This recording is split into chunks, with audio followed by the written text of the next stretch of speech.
For our final presentation, we figure we shouldn't do this before or right after lunch because we're going to do some cooking demos, and you can, leave today's final session and have food on the brain and start cooking. But we are grateful to have Chef Bill Colella with us today, and his cameraman Brian, who is on camera, is going to be filming it. Aramark has been a longtime supporter of the foundation, and Bill has a long culinary career. He started in 1977 as a cook at a seafood restaurant and worked his way up. He has worked for Hilton Hotels. He's worked in restaurants throughout Massachusetts. He has been a culinary instructor at Grossmont College and the Art Institute of California in San Antonio and in Tampa. And now he is currently the executive chef at MacDill Air Force Base. So Chef Bill is going to do some knife skills, some cooking demos. He's going to pack a lot in 30 minutes. So I'm going to stop talking and turn it over to you. Thank you so much. Good afternoon. As Alyssa said, my name is Bill Colella. I work for Aramark Corporation.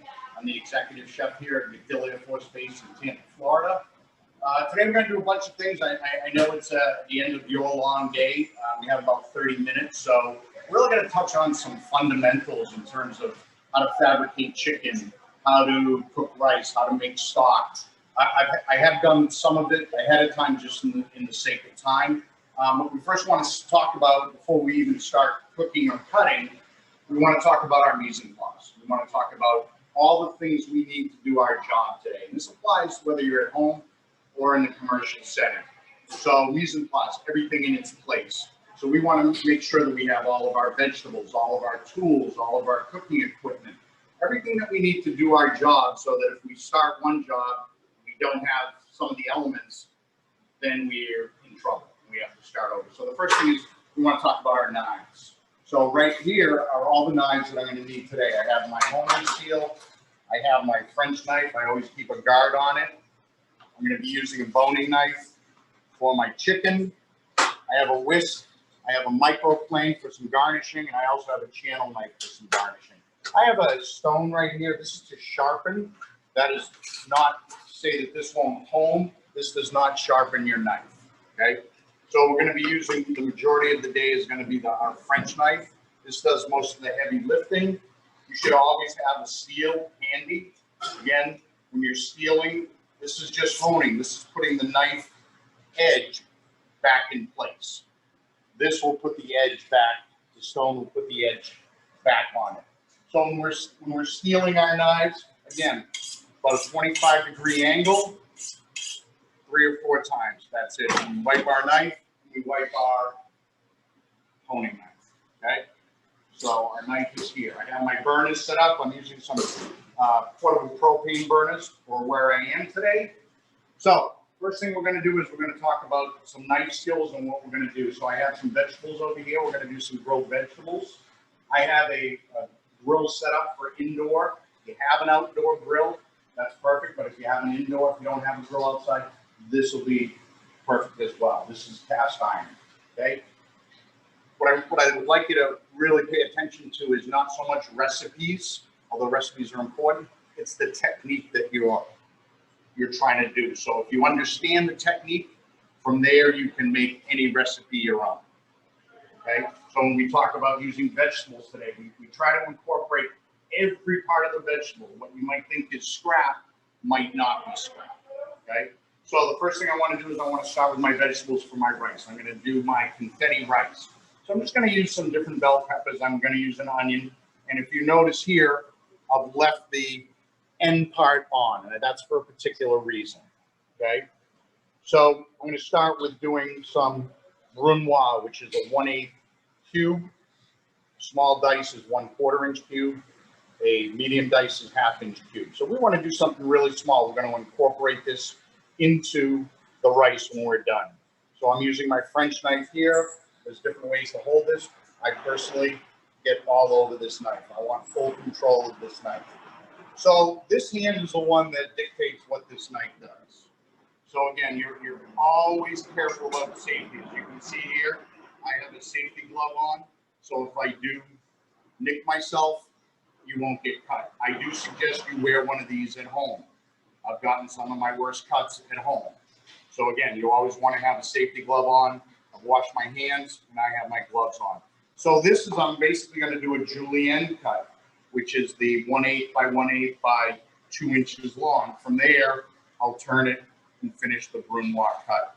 So if you notice, I'm getting right on this bell pepper. I'm really only going to use the end part of my blade here.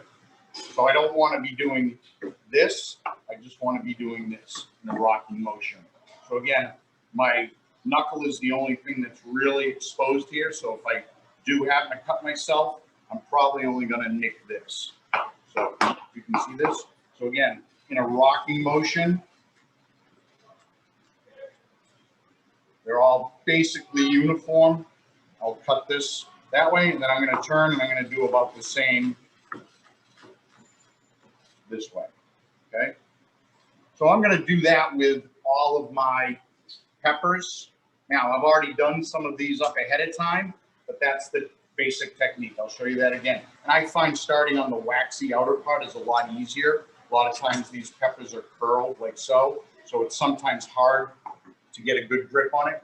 And again, I always say safety first. Whatever feels comfortable for you, that's the safest, do it that way. It's never about how fast you're going to do this. I work with airmen all the time that are, I want to do this very fast. It's not about fast. It's about doing it correctly and doing it safely. So again, my knuckle is exposed. And as I'm coming down on this, I'm moving the knife into my knuckle and my handle stopped where I want it to be for the thickness.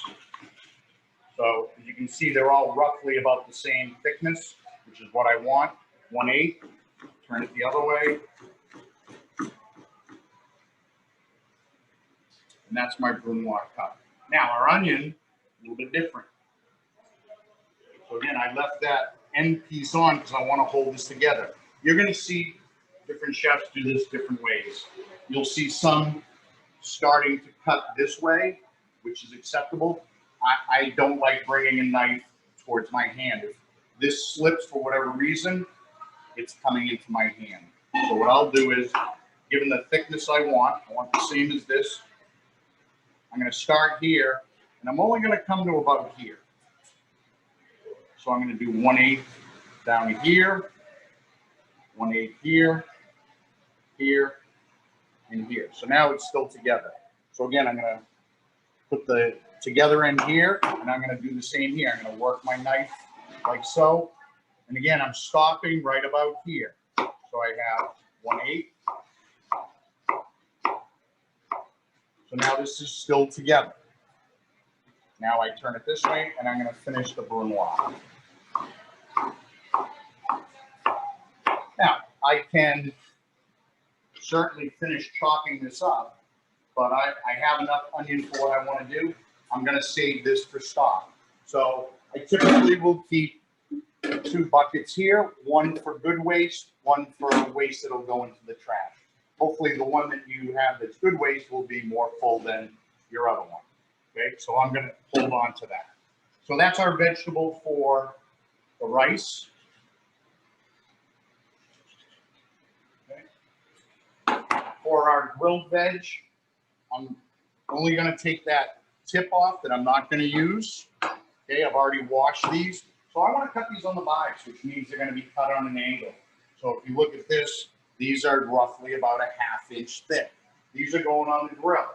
So I want to have some heft to these.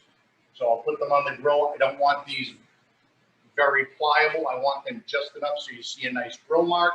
And then I can do them completely on the grill, or I can do them, finish them in the oven. Okay. So these are going to be on the bias. And again, you see only my knuckle is exposed. This is good waste. We're going to use this later on. I get my dimension, about a 1/2 inch.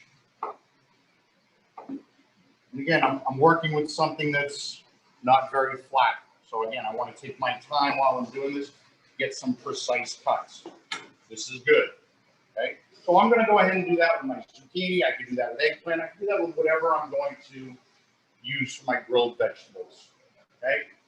I'm going to use this onion as a garnish. So I did the same thing. I left the end onto it.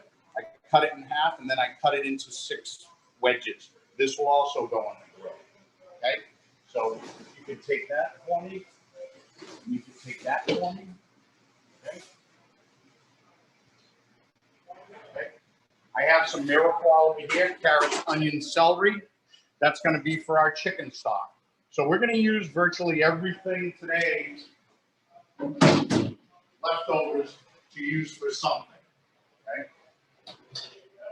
Let me get cleaned up. Okay, so I use vegetables. I'm moving into chicken.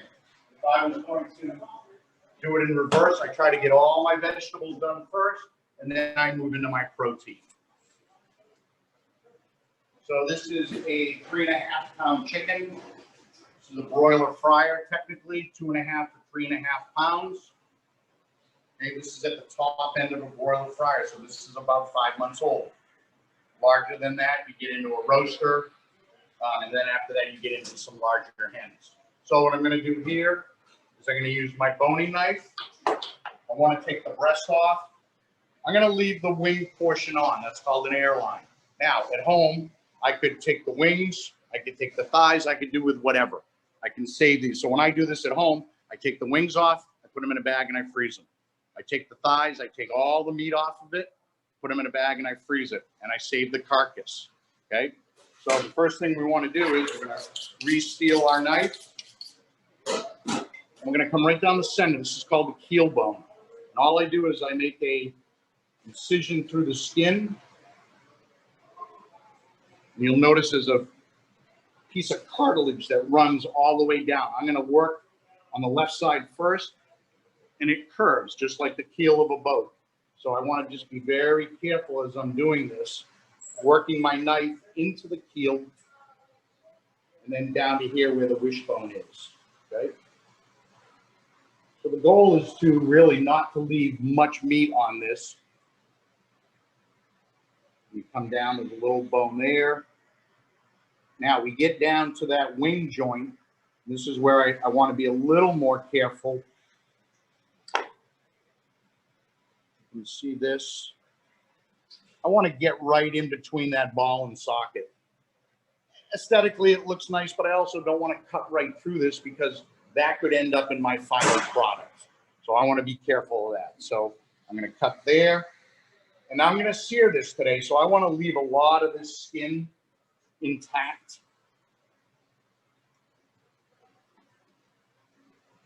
Okay.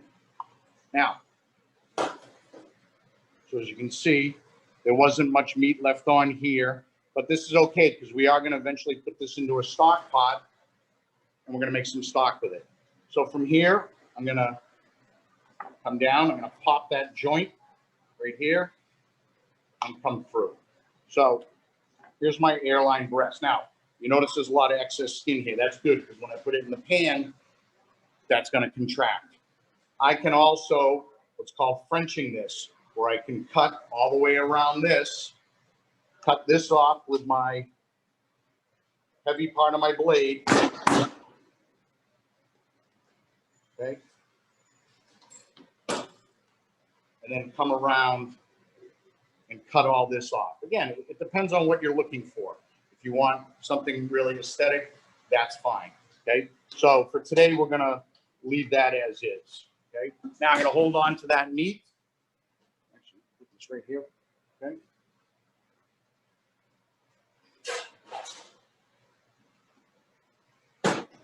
So right here is one that has already been Frenched. So I've taken this. So when it cooks, it's aesthetically very nice. I took this leg off a different bird and I Frenched the top of it, and I took the thigh bone out. This way I could stuff it and I could roll it up like so, and it would be a very nice presentation. Okay. So let me change my gloves real quick, and then we will go ahead and start cooking this. Okay. So let me turn the burners on real fast.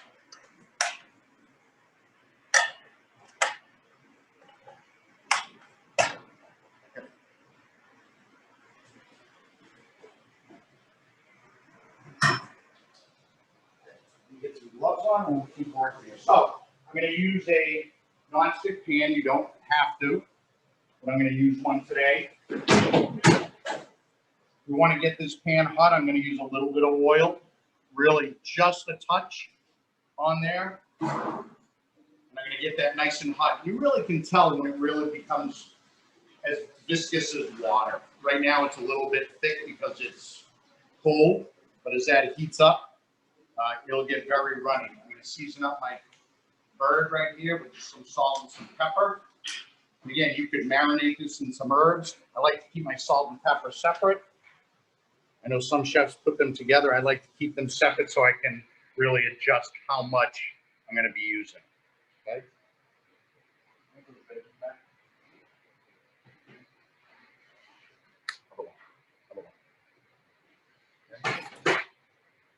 Okay. So I also have my grilled vegetables here. I have this. I've already sprayed this. I want to get this nice and hot. And as my vegetables go on, I just want to let them do their thing. I have my onion, okay? So as this pan is getting very hot, we're going to add our breast skin side down. You can finish this completely in the pan. I typically will sear it and put it into the oven. A lot of times in the commercial setting, you're doing hundreds of these. So you would sear them maybe the day before, get them lined up, and then finish them into the oven. So as you can see, that oil is now pretty hot, okay? So again, be careful when you're putting this in, okay?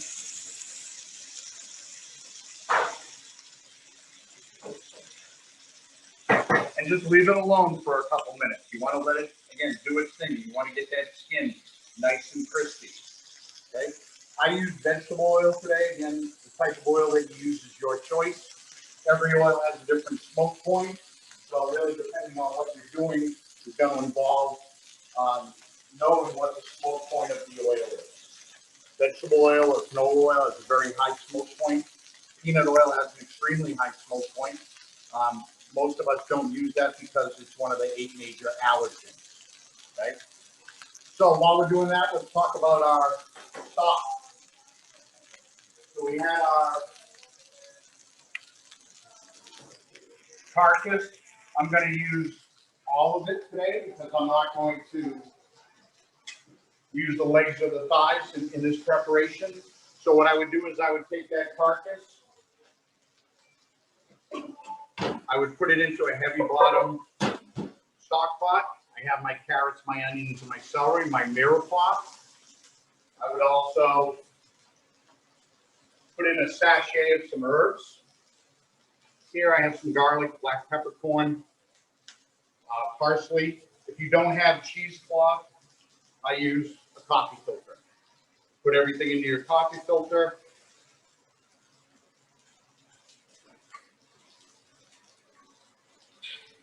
Twist it up, tie it off to the edge of your stock pot, okay?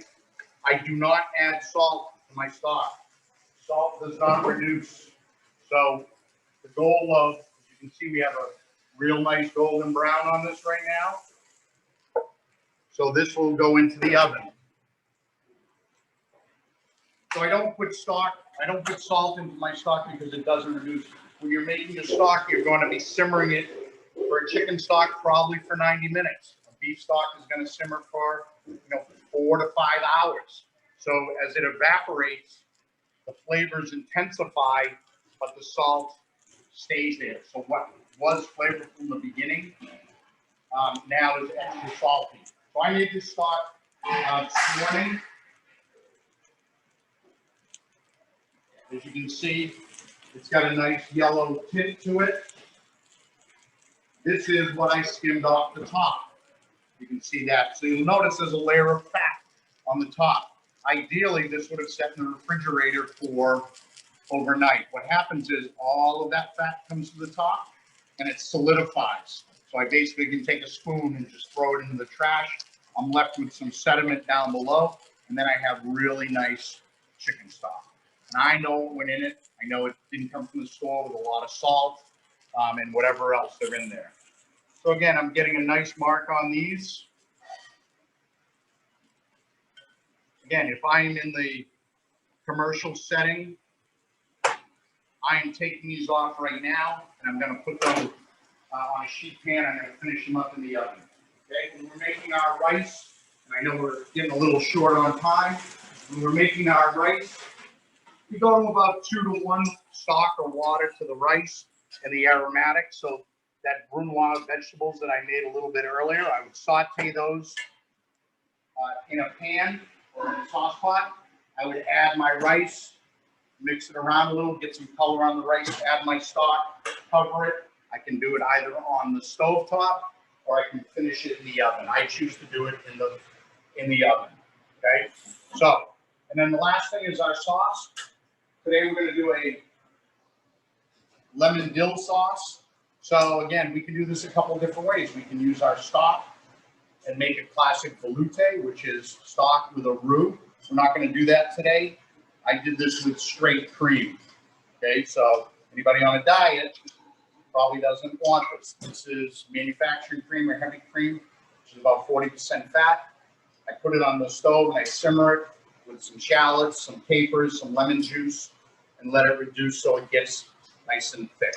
Okay, so through the magic of Zoom, I have pretty much everything ready to go. So let's plate it up. Okay.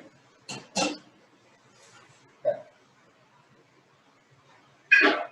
So we have our, again, one quick note on the plate. Don't feel you have to use all of the plate. Think of your plate as art. You have your frame, you have your canvas. It's okay to leave some spots in there for some dramatic effect. So I did my grilled veg right here. I also did a lemon wheel grilled, since I'm using lemon right here. Okay. I finished up my rice. I just used a basmati rice. Again, everything should be proportional to what you're doing. Okay. So we have some real nice color in there. And my chicken breast.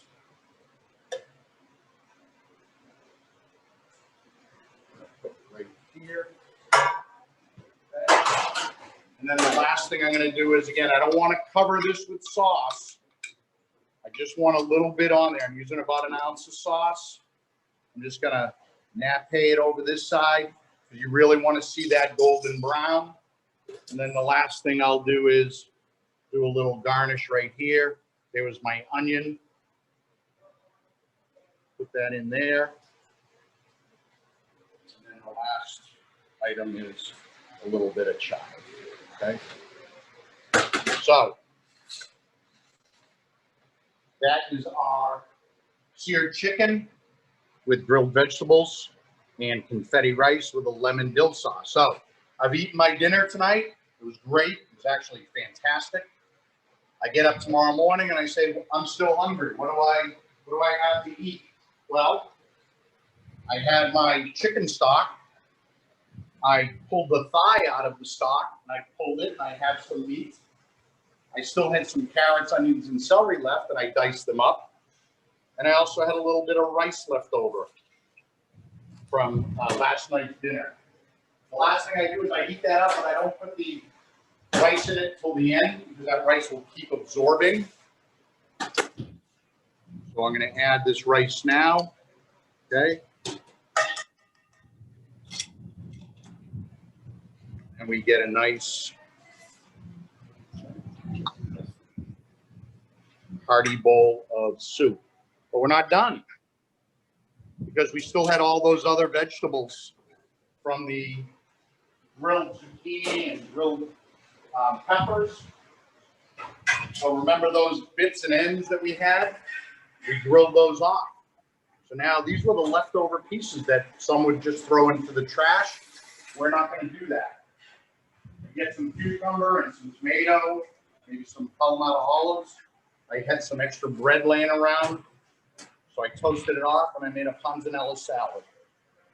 So again, all of this, and just assume I had 2 breasts in there, all of that was for $15. I still have enough for 3 more bowls of soup. This could feed 2 people, and I had enough to do 2 there. And that's it. So again, it's not about the recipe, it's about what's my technique, what can I do with it? You know, every little bit can be used in this preparation. How am I on time? 30 minutes? Right on. Perfect on timing. Anyway, that's it. I hope you enjoy. I hope you learned something.